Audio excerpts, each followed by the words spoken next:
Right now, while you sit here, your body is running one of the most relentless manufacturing operations in the known universe. Invisible, silent, and never once taking a day off.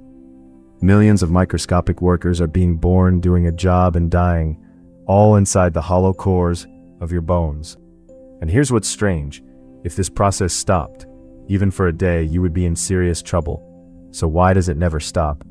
Why does your blood need to be remade over and over, every single day of your life? Today we're going to find out exactly what's happening inside your bones right now, and why your blood has an expiration date that forces your body into a constant race to replace it. We'll look at what happens when your body suddenly needs more blood than it can make, and why some of your immune cells die in hours, while others quietly survive for years. And the part almost nobody expects, the single microscopic cell at the center of all of it, and the almost unbelievable decision it makes every time it divides. The process has a name that sounds like something out of a science fiction novel: hematopoiesis. It simply means blood making, and it is happening in you continuously right now. Your body produces new blood cells every single day to replace the old ones that have worn out, been damaged, or simply reached the end of their natural lifespan. This isn't occasional maintenance. It is a non-stop production line running every minute of your life. So where does all this happen? Deep inside your bones. Not the hard outer shell you might be picturing, but the soft, spongy tissue packed into the interior, called bone marrow.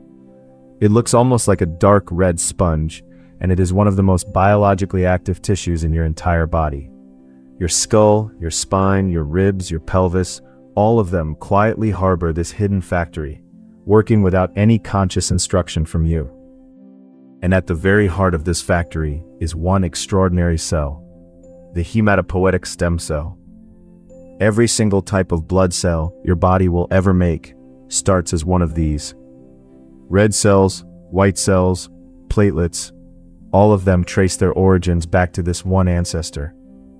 What makes it remarkable is that when it divides, it faces a choice: become a specialized blood cell or stay a stem cell and keep the factory going. That decision, made billions of times over your lifetime, is what keeps you alive. Now, let's talk about the most numerous product of this factory: red blood cells. Their job is simple, but absolutely critical. They carry oxygen from your lungs to every cell in your body. Every breath you take is only useful because of them. But here's the thing: red blood cells are born already facing a countdown clock. From the moment one enters your bloodstream, it has roughly 120 days to live. 120 days might sound like a reasonable run, but consider what that cell goes through. It squeezes through capillaries so narrow it has to deform its own shape to pass. It gets pushed, pressurized, and battered with every single heartbeat. Over its lifetime, a red blood cell travels enormous distances through your circulatory system. By the end, it is physically worn out, its membrane degrading, its flexibility failing. Most of this recycling happens in the spleen and the liver, which act as a kind of quality control filter for your blood. Old red cells are caught, broken down, and their components, especially the iron inside them, are reclaimed and sent back to the bone marrow to build new cells. Your body wastes almost nothing. The iron in the red cells being made in your marrow right now may have already served that same function dozens of times over the course of your life. Here is where the scale of this operation starts to become genuinely hard to grasp. In a healthy adult, the body produces millions to billions of new blood cells every single second. Not every hour, every second. Right now, as you watch this, that process hasn't paused. It didn't pause when you fell asleep last night. It won't pause when you finish watching this. The sheer relentlessness of it is one of biology's most underappreciated facts. Red blood cells aren't the only thing on a deadline. Platelets, the tiny cell fragments responsible for clotting your blood when you get a cut, live for only about 9 to 12 days. Think about that the next time a minor wound stops bleeding in minutes. Those platelets doing the job are already, in biological terms, nearly elderly, and they are being replaced constantly, so there are always fresh ones ready when you need them. Now here's where the story gets genuinely strange. White blood cells, your immune defenders. don't follow a single rule. Some of them, like neutrophils, are the foot soldiers of your immune system. They rush to infections fast and fight hard. And their lifespan? A matter of hours. They are born, deployed, and dead, sometimes within the same day. Your body burns through them at a staggering rate when you're fighting even a mild illness. But then there are memory lymphocytes. These are the cells that remember a pathogen you've encountered before. The biological reason a vaccine works. And they don't die in hours. Some of them live for years, potentially for decades, in some cases possibly for your entire lifetime. So within your blood right now, you carry cells that are aging at completely different rates. Some dying this afternoon, others that have been circulating since your childhood.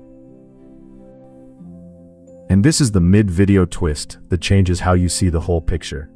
All of these wildly different cells, the red cell that lasts 120 days, the neutrophil that dies tonight, the lymphocyte that may outlive your oldest memories, all of them came from the exact same type of ancestor cell. One stem cell, one starting point. The difference in lifespan isn't random. It is precisely programmed by the role each cell is meant to play. Now here's something that makes this even more impressive. The production rate isn't fixed. Your bone marrow is constantly listening to your body. When you exercise hard and your muscles cry out for more oxygen, the system ramps up. When you get an infection and your white cells are being consumed at a ferocious rate, the marrow accelerates production of immune cells specifically. It's not just a factory. It's a factory that reads the situation and adjusts output in real time. One of the most vivid examples of this is altitude. Climb high enough into thinner air where oxygen is scarce, and your blood oxygen level drops. Your body detects this within hours and signals the bone marrow to produce more red blood cells. Over days and weeks, the concentration of red cells in your blood actually rises. You are literally remaking your blood to match your environment. Your biology is rewriting itself for the world you're living in. The same adaptability shows up when you donate blood. Give a unit of blood, and your body immediately begins compensating. The plasma, the liquid component, is largely replenished within a day or two. The red blood cells take longer, but your marrow is already accelerating. Within weeks, your counts are back to normal. The body doesn't panic. It simply turns the dial up on the factory because it has been handling exactly this situation, blood loss, for as long as humans have existed. But the system can break. In leukemia, the bone marrow begins producing white blood cells at an uncontrolled rate, cells that are abnormal, that crowd out the healthy red cells and platelets, and that overwhelm the very system they came from. The factory doesn't stop. It loses its mind. What was once a precise, responsive production line becomes chaos. It's a reminder that the control of this system isn't just impressive, it's essential to everything. Which is why one of the most powerful treatments in modern medicine is a bone marrow transplant. By destroying a patient's diseased marrow and replacing it with healthy donor stem cells, doctors can essentially give someone an entirely new blood-making system. Those donor stem cells travel through the bloodstream, find their way into the marrow cavities, and begin building a new factory. The recipient's future blood, every red cell, every immune cell, will come from a stranger's donation. So let's bring this full circle. Your blood is not a static fluid sitting inside you. It is a living population, constantly being born, deployed, worn down, and replaced.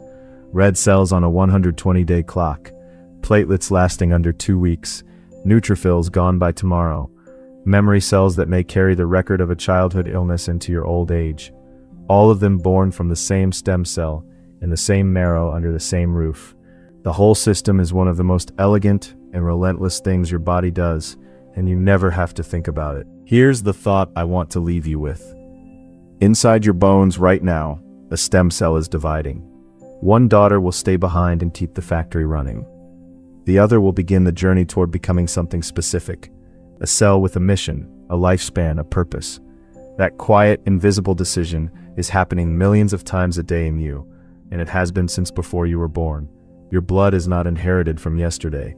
It is being made right now for today, and that raises a question worth sitting with. If nearly every cell in your blood is replaced within months, What does it mean for something as physical as you to carry memories, scars, and immunity across decades? If you find that kind of question pulls you in, stay tuned. There's a lot more strangeness where this came from. Subscribe and I'll see you in the next one.